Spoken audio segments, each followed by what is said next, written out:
అట్టి అమ్మ ఇటీ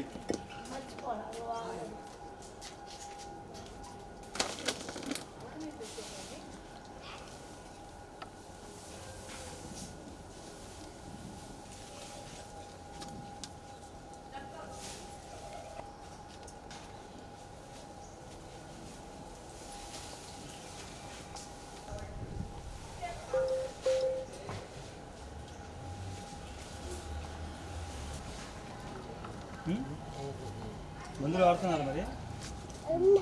మీరేం చేస్తారు అట్లా ఇంట్లో ఎవరుంటారా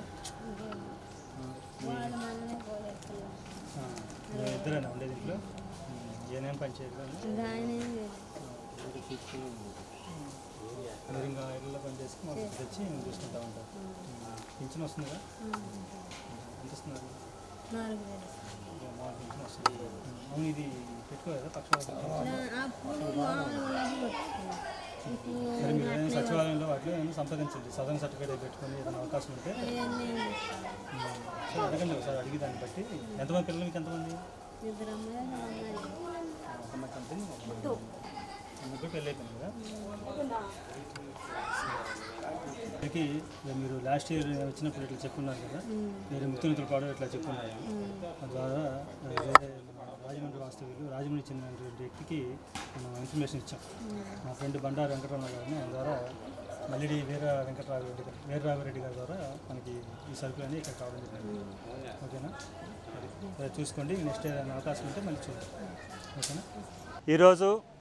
మేము సైతం ఫౌండేషన్ వారి ఆధ్వర్యంలో వీరరాఘవరెడ్డి గారి ఆర్థిక సహకారంతో సుజాత నగర్లో ఉన్నటువంటి నాగేశ్వరరావు అనే ఒక వ్యక్తి పక్షపాతంతో బాధపడుతున్నారని తెలిసి ఇతరులా తెలుసుకొని ఇక్కడికి రావడం జరిగింది. ఇదే నాగేశ్వరరావు అనే వ్యక్తి గతంలో పెయింట్ పని చేస్తూ జీవనం కొనసాగిస్తున్నవాడు. అలాగే పక్షవాతం వచ్చిన తర్వాత వాళ్ళ భార్య 4 ఏళ్లలో పాచి పని చేస్తూ జీవనం కొనసాగిస్తున్నామని, ఆర్థికంగా బాగా ఇబ్బంది పడుతున్నామని, మాకు ఎటువంటి గవర్నమెంట్ ద్వారా వచ్చే పెన్షన్ తప్పితే మాకు ఎటువంటి సహకారాలు లేవని చెప్పి చెప్పడంతో ముక్తినూతలపాడులో గతంలో మేము హెల్ప్ చేసిన వాళ్ళ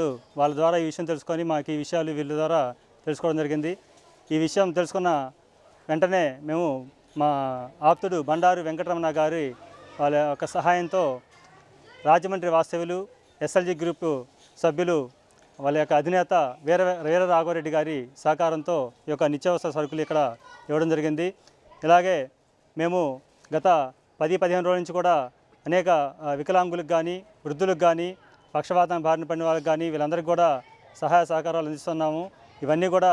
దాతలు మాకు ఇంకా సహాయం అందిస్తే ఇటువంటి వారు ఒంగోలు పరిధిలో చాలామంది ఉన్నారు. వాళ్ళందరికీ కూడా మేము సైతం ఫౌండేషన్ ద్వారా ఖచ్చితంగా వాళ్ళకి సహాయ సహకారాలు అందిస్తామని దాతలు గుర్తించి మాకు ఏదో ఒక విధంగా సహాయం అందిస్తారని చెప్పి